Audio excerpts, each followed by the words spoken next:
Welcome to Nanny Knowledge with Miss Jen.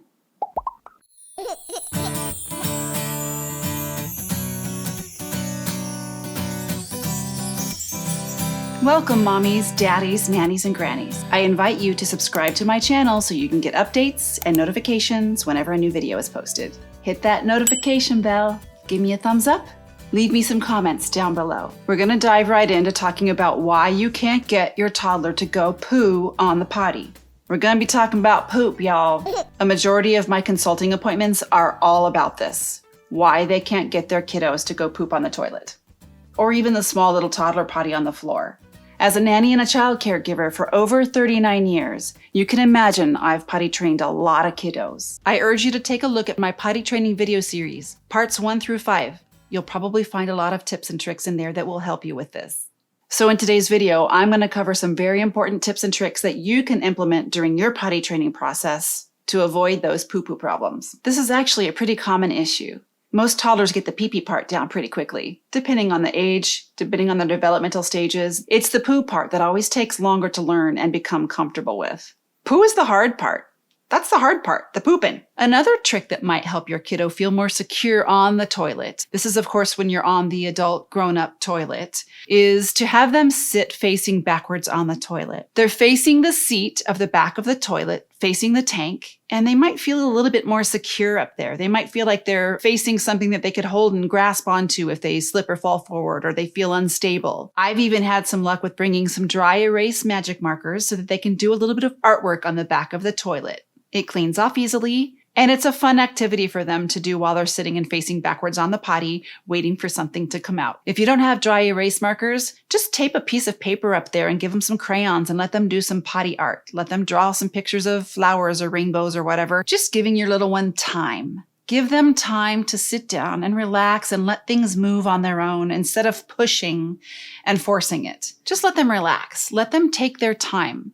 Some kiddos need time. You know how some people are. They need to be on the toilet reading their newspaper or their stack of magazines. They need time to let their bowels and their body just move naturally. But to have a child sitting on a toilet and grunting and pushing and straining, that's just going to cause other issues. And we don't want them to sit there too long pushing. But sitting and relaxing and allowing time for that process to happen, giving them something to do to stay entertained while they're waiting, that's fine. That's okay. I know a lot of mommies and potty training specialists are all about get it done. Sit down, get it done, do your business. There's no fun. There's no bubbles. There's no stickers. There's no fun in enjoying this. Just get it out. And then once you're done with your business, 2 minutes, 3 minutes, you're done. And get up and get off. And then if nothing comes out, we'll come back later. That just depends on you and your style. If you want your kiddo to be all about business, get her done, get it done and get off, then just make it quick. And if nothing comes out within the first 2 to 3 minutes, 5 minutes max, and they're done and nothing's happening, then they can get up, clean themselves appropriately, and go on about their day. But I can almost guarantee you, your kiddo is probably going to have an accident within 5 to 10 minutes of having just sat down on that potty. Some kiddos just need more time. Some kiddos just don't respond well to pressure and rushing and stress. So letting your little one have some music on while they're going poo, maybe, like I said, a nice warm bath, read them some books while they're sitting there on the toilet.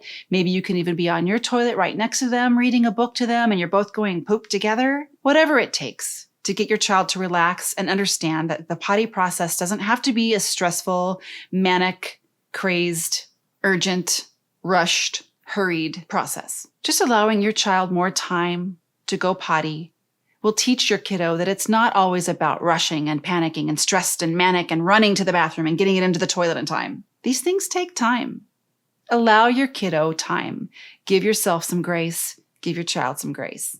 If you're potty training a little boy who's afraid of sitting on the potty to go number 2, it might be easier in the beginning just to teach them to go pee and poo, number 1 and number 2, both, just sitting down, rather than trying to teach a toddler how to stand up to go pee. It might be confusing for a toddler to understand why you're having them stand up to pee, but then sit down to go number 2. I always have the best success just teaching a little boy to sit down to go pee and poo, at least in the beginning for a while. Okay, there is another technique that I've tried that is a little strange, but I've had a lot of success with this specific method. If your toddler is afraid of sitting on the potty to go number 2, and they always ask for a diaper, Mommy, I need my pull-up. Mommy, I need my diaper. I can't go poo on the potty. I need my pull-ups. This is a safety net for them. This is something comfortable and familiar for them. Your child has been going poo in a diaper since the day they were born. One of the techniques I've tried that works pretty well for some kiddos is actually put a diaper or a pull-up inside their small toddler potty. This obviously won't work for a big adult grown-up toilet. Try opening up a diaper or a pull-up and setting it down inside the small toddler potty. This gives your toddler a place to sit down on a potty to go number 2, but yet they still feel the comfort and the absorbency of that diaper that they're familiar with.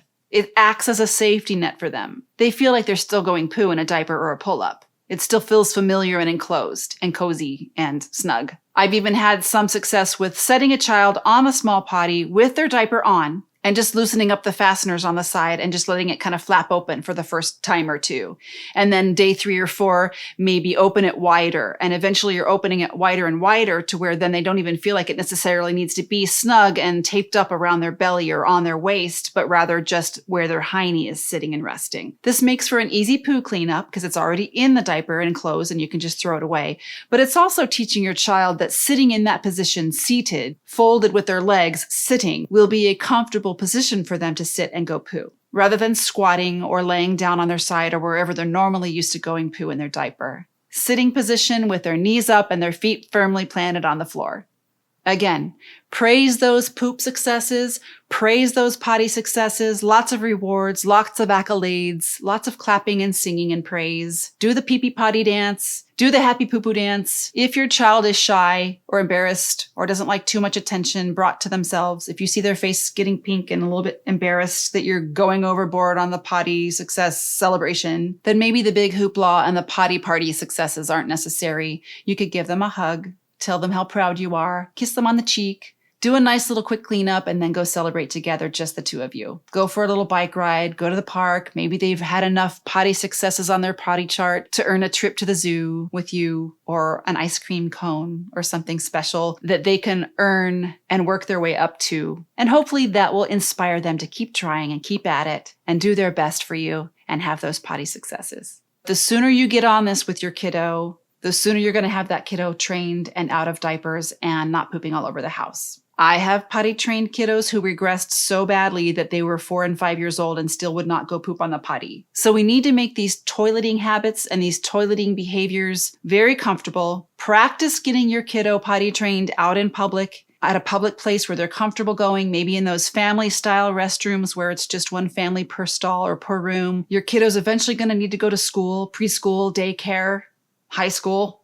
Your kiddo's going to need to be able to go poop anywhere and everywhere. We don't want to raise kiddos who are afraid to use a toilet anywhere but in their own house. Practice using potties outside of your own home. Bring your little toddler potty with you to grandma's house or to a neighbor's house or a cousin's house or a best friend play date. Practice using a toilet at a playground or a favorite place where they love to go, like a frozen yogurt place or an ice cream place. We just need to raise our children to be not afraid to go to the bathroom in a public restroom or in a restroom that's not at home.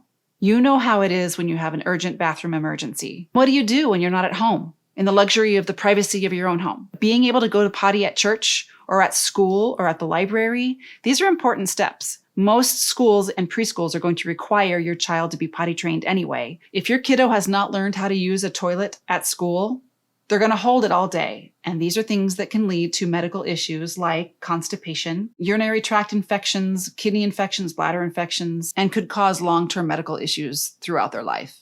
I know this is really, really tough stuff to go through. Been there, done that. And these weren't even my own kids. These are other people's kids. And other people's kids poop. I've come home with poop on my clothes, poop in my hair, poop in my eyebrows. So trust me, I know how messy this can get. I know how frustrating this can get. And I know that it can make mommies feel like they're failing. You're not a failure. You just have a kiddo who is particularly harder to train and harder to catch on to the pooping on the potty. Doesn't make you a failure. Doesn't make you a bad mom. Doesn't make you a bad human. You're an amazing human. The fact that you're sitting here right now watching this video is proof that you care and proof that you're trying your best and you're stepping up your game, and you're going to do what it takes to get this kiddo not afraid to sit down on the potty to let their poop out. Again, be empathetic. Think about what it is that's going on in your child's mind that's making it so hard for them to just relax and let the poop out.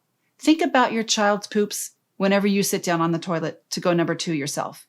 Think about what your body's doing. I know it's just second nature for us now that we're grown-ups, but think about what's happening to your tummy, to your hiney parts, the cleanup, the smell, and then put yourself in your little one's shoes. So helping your child be more comfortable going poo on a toilet is the goal here, using whatever techniques and methods that we need to, no matter how bizarre or how strange. You got to do what it takes to get your kiddo not to be afraid of pooping on the potty. I hope I can help.